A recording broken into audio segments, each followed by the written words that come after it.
Florida, late 1970s. A tropical gateway to the United States, sunlight, tourism, and something far more lucrative moving just beneath the surface. By the middle of the decade, this coastline had become the #1 entry point for marijuana in America. But the economics of crime were shifting. Profits were rising, cartels were organizing, and a new product, more potent, more profitable, and far more dangerous, was about to change everything. Cocaine. By the early 1980s, the city of Miami stood at the center of a growing international pipeline. Smugglers moved product by air, by sea, even by the ton. Shipments grew larger, bolder. Record seizures followed, both in Colombia and on the streets of South Florida. What began as trafficking soon became something else entirely. A war. Cartel money flooded the city. Violence surged. Miami would earn a reputation as one of the most dangerous cities in America. Its streets shaped by what would later be called the cocaine Cowboys era. Behind the headlines, a new drug economy was taking hold. Cocaine was processed, cut, and cooked into crack in local labs, fueling an epidemic that spread rapidly through communities already under pressure. And in the shadows, corruption followed the money. But not everyone looked the other way. Federal agents, local police, customs officers, men and women who stepped into an escalating conflict, where the lines between street crime and international conspiracy blurred, and every operation carried real risk. From undercover stings, to high-speed chases across open water, to record-breaking drug busts that exposed the scale of the trade. These are the real stories, the cases, the seizures. The war fought not on distant battlefields, but on the streets of Miami.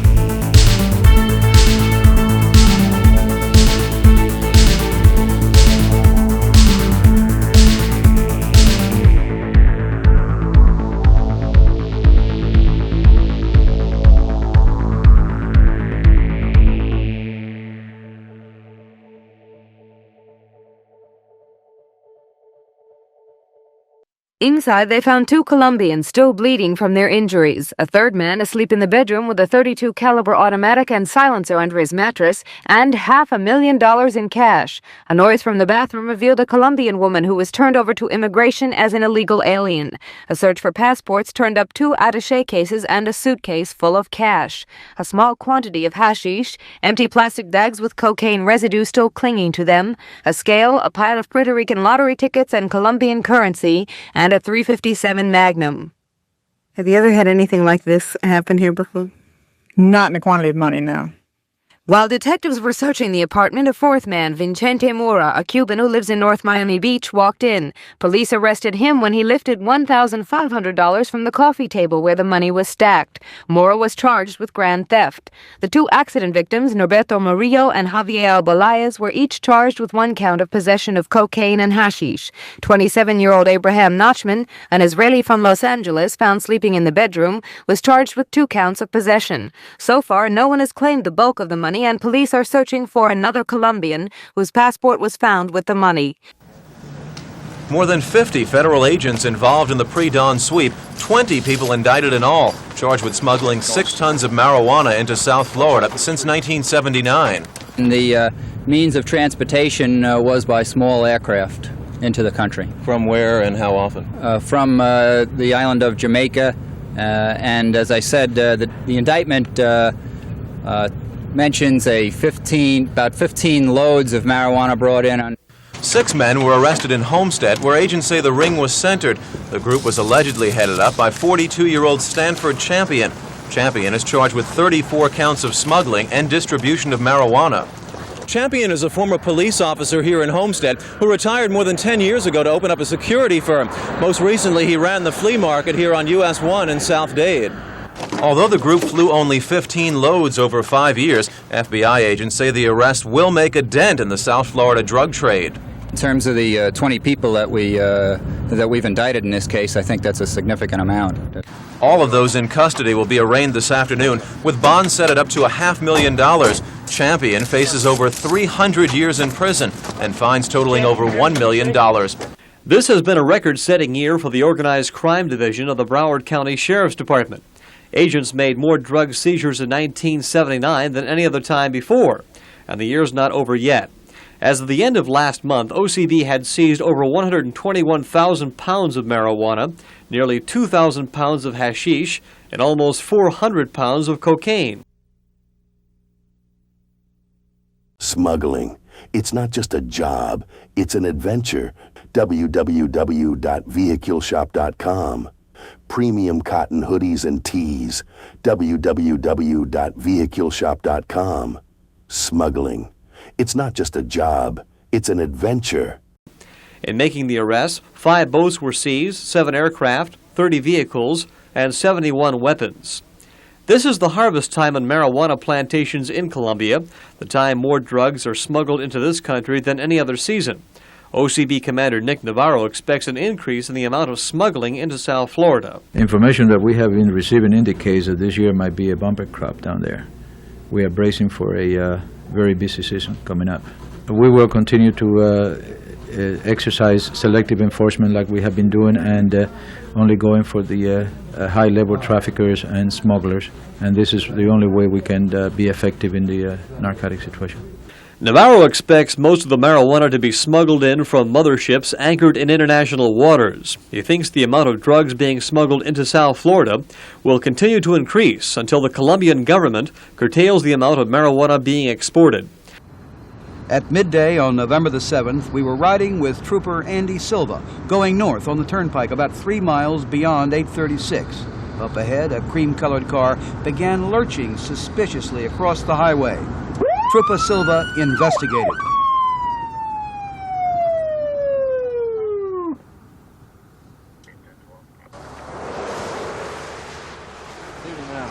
See your license and registration? You're weaving all over the road, madam.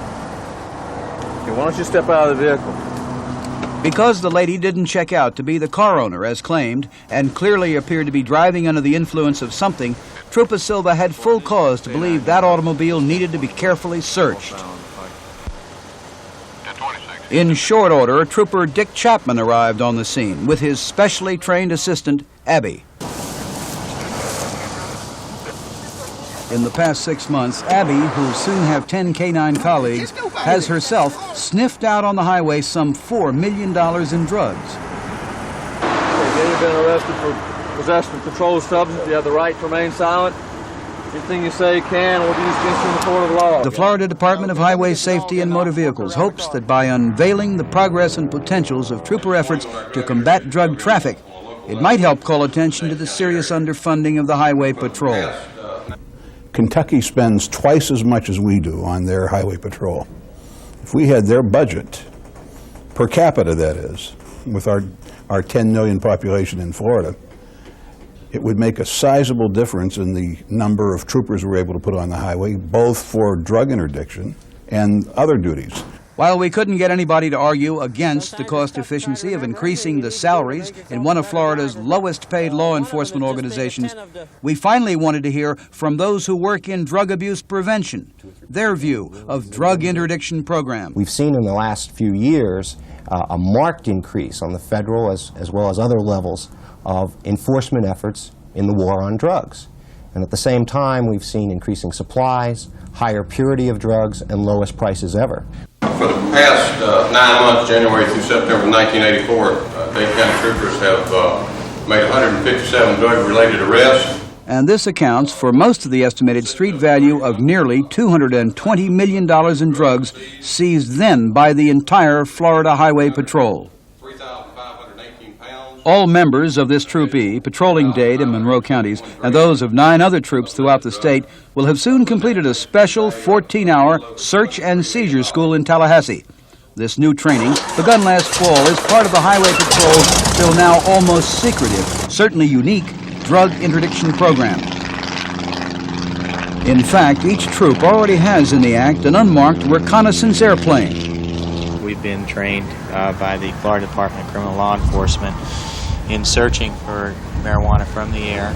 But new procedures concentrate on a methodical lookout for legally necessary probable cause to search a suspicious automobile.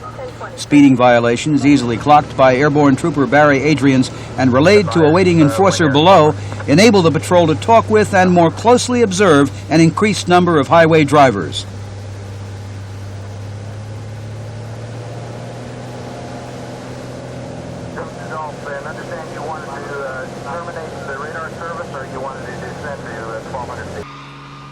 More than 40 agents from the State Beverage Department, Miami, and Metro Police started raiding the 10 clubs yesterday afternoon. From the posh Club Alexander on Biscayne Boulevard to Glader Park out in the Everglades. It was the result of 4 weeks of undercover work where agents bought drugs, witnessed prostitution and B-girl activity. Agents say illegal activities at the 10 clubs have become contributing factors in the spiraling Dade County crime rate. When the raids ended last night, 18 people had been arrested, and cocaine, amphetamines, and marijuana confiscated. Any further sale of alcoholic beverages from this time on will result in additional criminal charges. All 10 establishments had their liquor license suspended immediately. And at a news conference today in Miami, Governor Bob Graham said these busts should serve as a warning. We at the state level are committed to an all-out attack on crime in Florida, and particularly in the South Florida community. This attack is going to take many forms. Already some of those have been initiated. In connection with yesterday's shutdowns, officials expect to arrest at least 84 more people. This effort, says the governor, is only the first wave of an intensive effort against licensed bars engaging in illegal activities. An attack, explained Graham, against the economics of crime. A number of the 10 places shut down yesterday say they will reopen their doors within a matter of days. The battleground will then move to the courtroom. But Governor Graham pledges that all 10 places closed down yesterday will eventually close down permanently. A factory to make silencers. That's how detectives describe the Northwest Dade warehouse of More Packing Company. As a result of an undercover investigation by the Miami Police Department and agents of the Federal Task Force, investigators raided this silencer factory last night and shut it down. Police say the illegal silencers were high quality and sold to suspected cocaine cowboys, allegedly through the Cobra gun shop on Southwest A Street. 8 persons were arrested, including the owners of the gun shop and the More Packing Company. This morning, police displayed 2 fully automatic silenced machine guns that were also seized during the raid. It's believed the guns and silencers may have been destined for local drug gangs. The owners of the Cobra gun shop boasted to undercover officers that they were supplying numerous drug operations with their arsenals. The More Packing Equipment Company presents the appearance of a coffee bean packing plant. In reality, it's a silencer factory producing hundreds of illegal silencers in the last 3 or 4 months. Silencers of the same basic nature and components have been consistently appearing in Dade County homicides and in possession of narcotics dealers and operatives.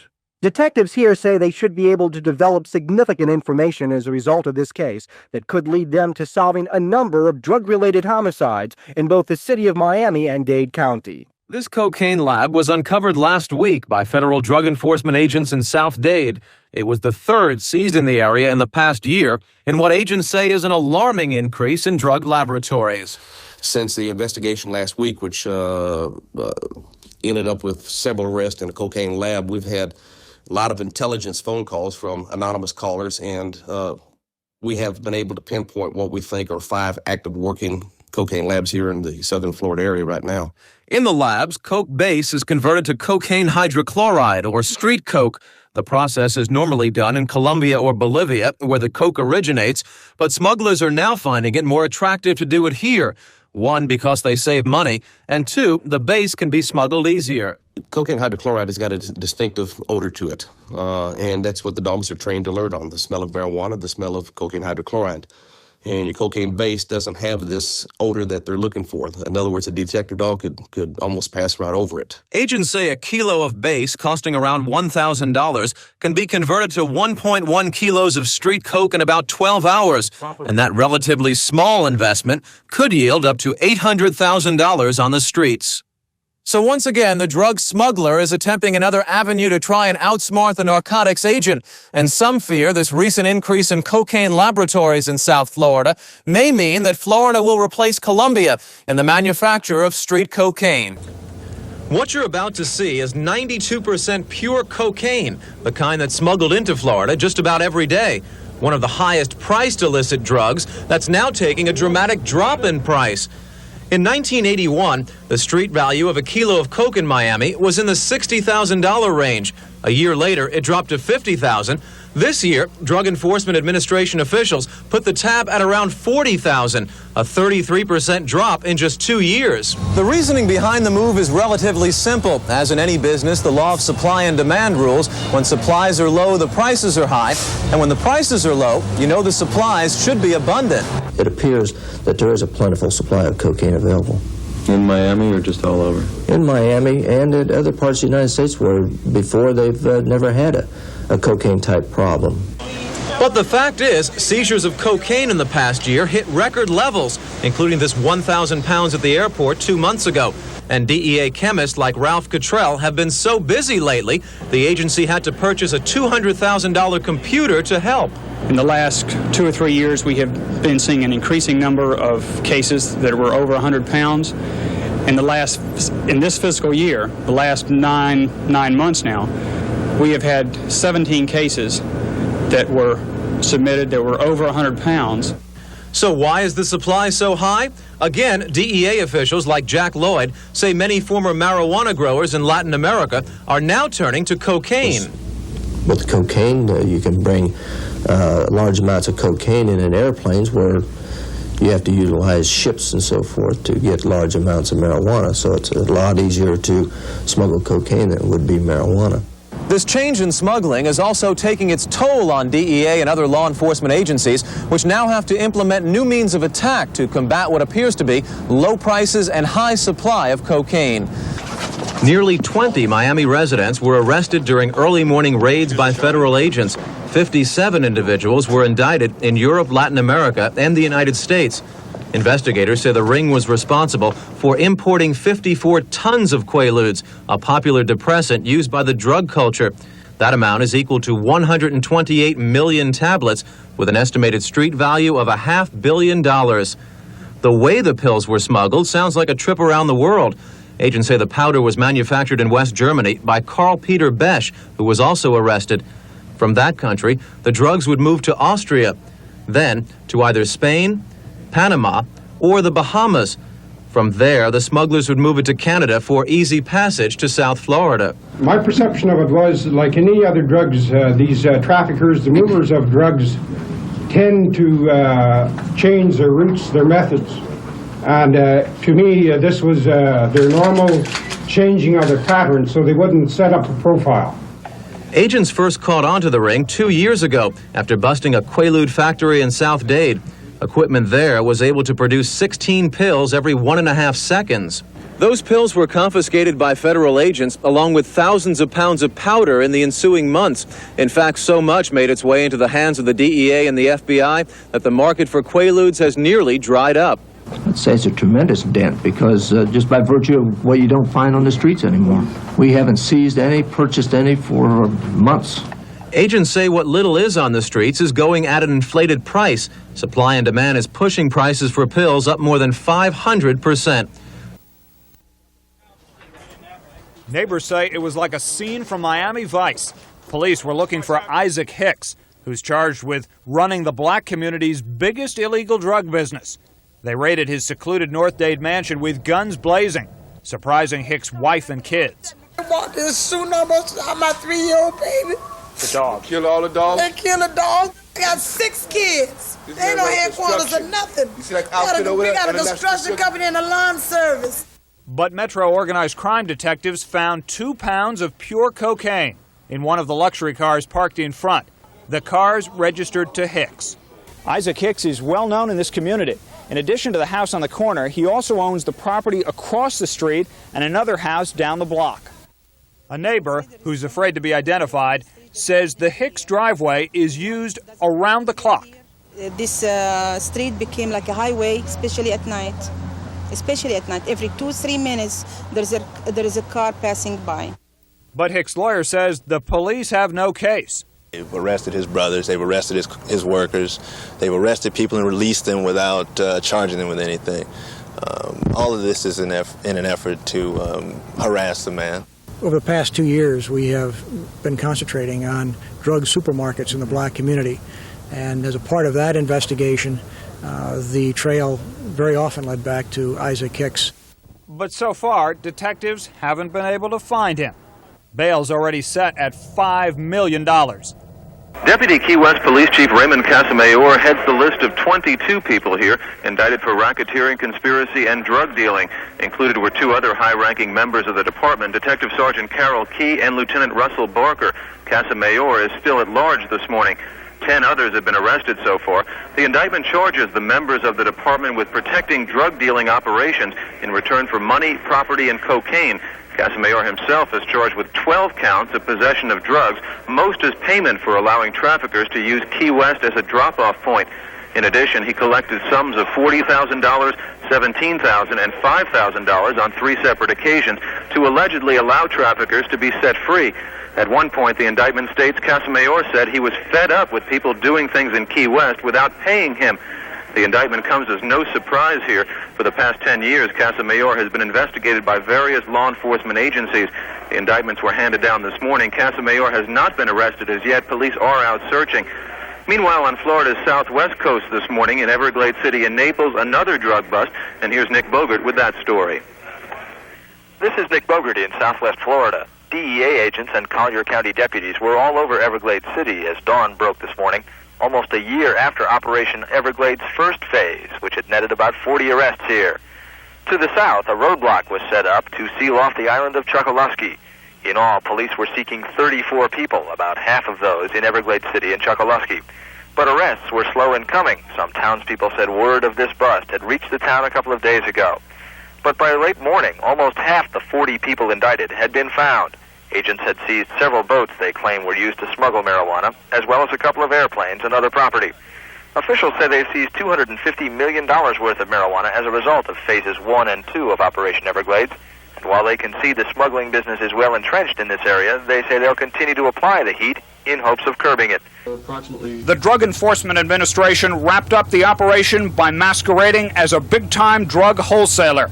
Tonight, agents drove around Dade County, keeping appointments with local drug dealers who were expecting to get cocaine and got busted instead. Arrangements were made for a shipment of cocaine to arrive here in Miami. That cocaine did arrive here from Colombia last Sunday, approximately 627 pounds. This evening, that cocaine was delivered to a number of Colombian nationals, and at that time, those individuals were arrested. It's the second time in 3 weeks that cooperation from the Colombian government has led to a major seizure. In early March, the Colombian army staged a raid at a remote processing factory in southern Colombia. The take there, 12.5 tons, the largest cocaine seizure ever anywhere. Tonight's Dade County seizure was 627 pounds, worth, agents say, $70 million on the street. The DEA says 5 men are already in custody, among them 35-year-old Fernando Velez. All the suspects are Colombian. The cocaine was picked up by undercover agents posing as wholesalers Sunday afternoon, when it was flown from South America to a drop site in South Florida.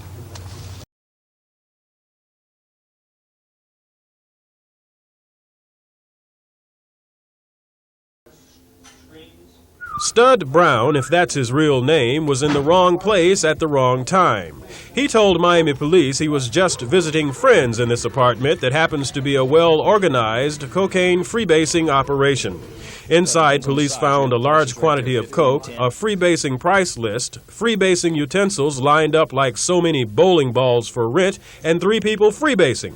Police also found a search warrant dating back to the last time they raided the same apartment in September. This is the type of contempt that these people have, both for law enforcement and for the community at large.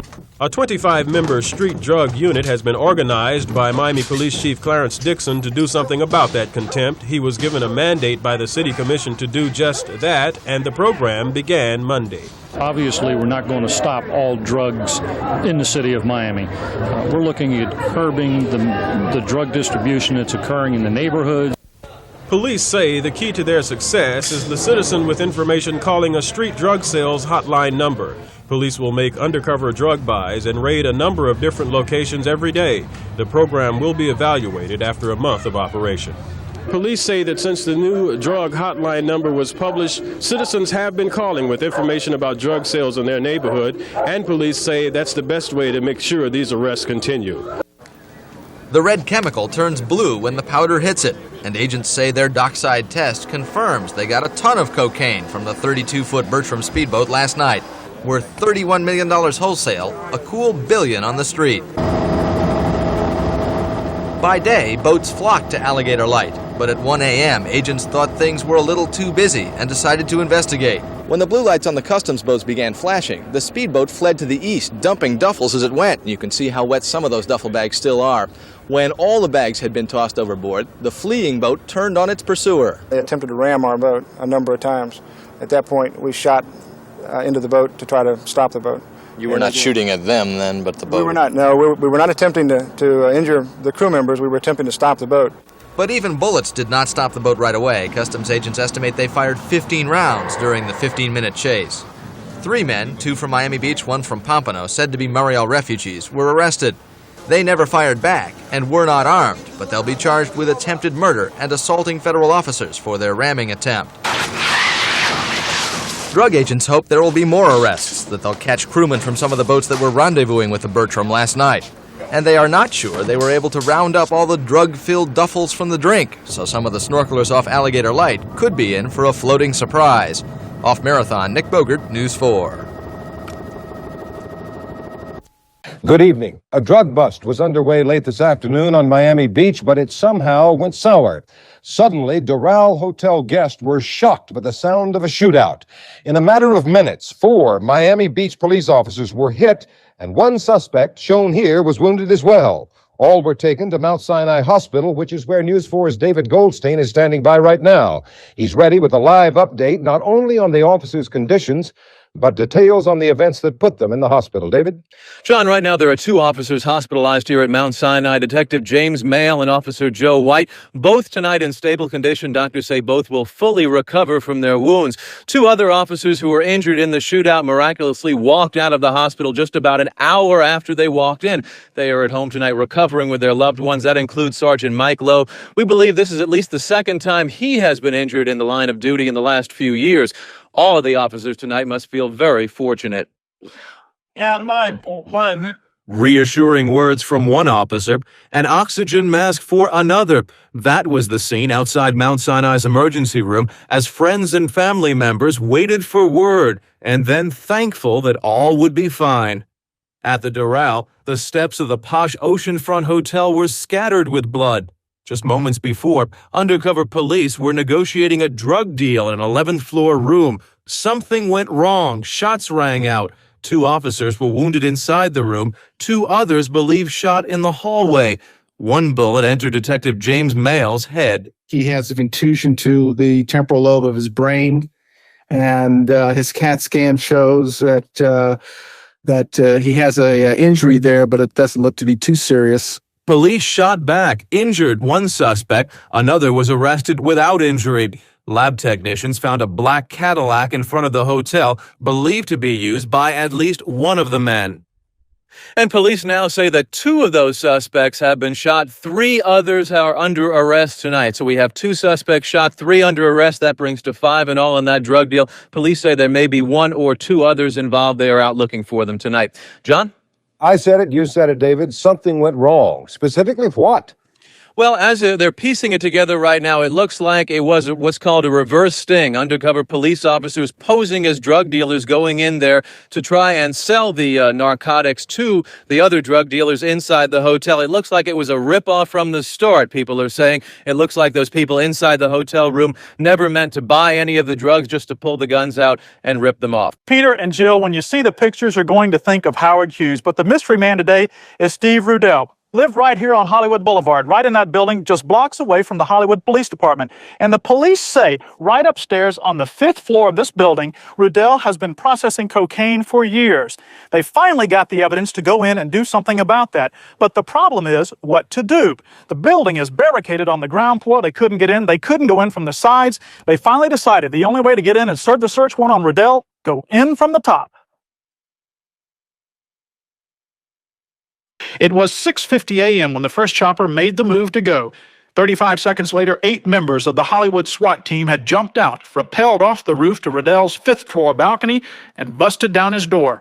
He saw the machine gun-toting officers and tried to sneak down a private elevator. And the stunned people on their way to work tried to describe what they had seen. I figured, well, it's either like a sniper up there, or, you know, who in the world would break into anti-aging news, for God's sake? There's never anybody over there. Inside officers also found a stunning sight. Rudell was dressed the way informants said he lived 24 hours a day, in bikini briefs. Rudell said he couldn't remember the last time he had left the room, rooms that hadn't been cleaned in years. Mirrors were stacked everywhere to allow him to see over his shoulder, peepholes to see around corners, a telescope to see down the road. But it was the cocaine processing equipment police had come for, and they got it. About a pound of cocaine and hundreds of bottles of ether to help turn the coke into crack. Ether is horribly explosive. When any flame, let alone the ether, would have been severe, that building would have went down. There's no question about it. Police also found a safe stashed with cash. Some of it hadn't even been cut. So far, police have found about $10,000. Rudell has been charged with trafficking cocaine. Hollywood police aren't sure how much crack he was making there every day. One more thing, Peter and Jill. Hollywood police say this is the first time that they know of that a police department SWAT team has gone in through the air to bust a coke lab, so they're feeling pretty good today. Speaking of the air, Patrick, generally when there are crack labs around, the ether is almost overpowering. Now, 2 things. This was on the 5th floor, but that mess caused some confusion about the smell too, didn't it? That's exactly what it was, Jill.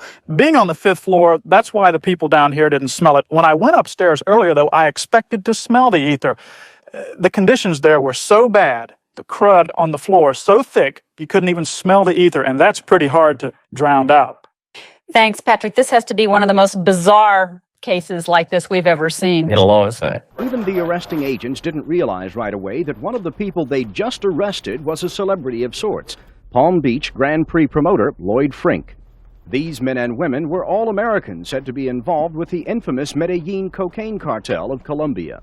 It wasn't their cocaine, and they didn't sell cocaine on the streets. All they did was transport for other people and charge a fee for that transportation. The group's command post was in this Northwest Miami warehouse. Inside there was high-tech communications gear to communicate with the smugglers' boats and planes. They also monitored the conversations of federal law enforcement agencies. And authorities say one of the men behind the smuggling operation was 42-year-old fugitive Michael Monday. The Monday Coley organization transported cocaine from Colombia in 19 separate shipments, using aircraft making direct flights and aircraft in combination with small boats where the aircraft dropped the loads in the Bahamas. Some of those shipments were attached to sophisticated homing beacon devices. This transmits a radio signal as well as having infrared light so they can see it with, at night with infrared goggles. The drugs would sometimes be brought in through this ocean inlet. However, the smugglers had lookouts in nearby condominiums, and from there, those lookouts would keep a watchful eye on Coast Guard and Customs patrols. During the course of the 2-year-long investigation, agents seized a dozen planes, more than $1 million in cash, as well as a number of cars, boats, and even real property. A major drug arrest in Miami. DEA officials say they've arrested a member of the Medellin cartel from Colombia. He's even bigger than Carlos Slater, they say. News Center 7's Michael Williams is standing by live at DEA headquarters in West Day with the latest on that. Michael.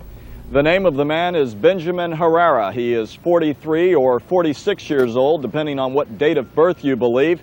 and DEA agents say he is the biggest arrest that they have ever made on U.S. soil. They call him a pioneer in the Colombian-based cocaine smuggling business. He, to be more specific, was not exactly part of the Medellin cartel. He more or less was a forerunner to that.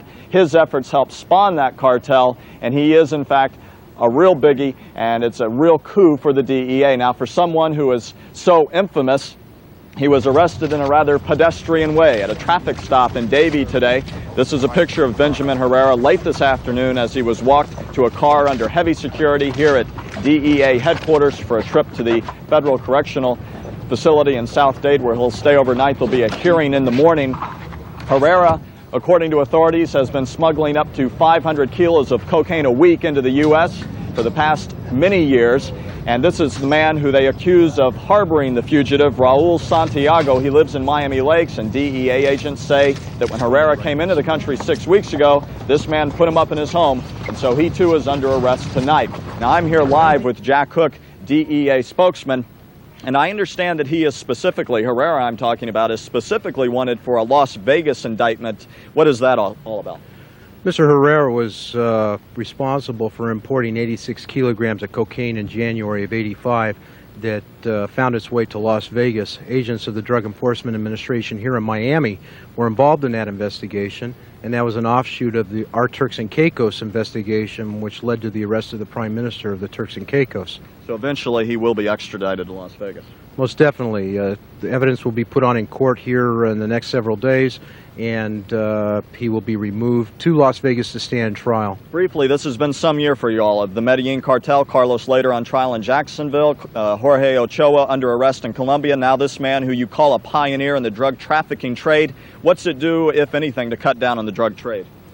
Well, it's not going to have a significant impact where it's going to stop cocaine tomorrow, but over the battles that we have been winning with later, Ochoa in jail in Colombia, the massive seizures that federal agencies here in South Florida have been making, the $20 million in property seized from the Ochoas and Escobars in Dade and Broward County 3 weeks ago, the arrest today of Herrera, a big pioneer that started the drug trafficking from Colombia to the United States.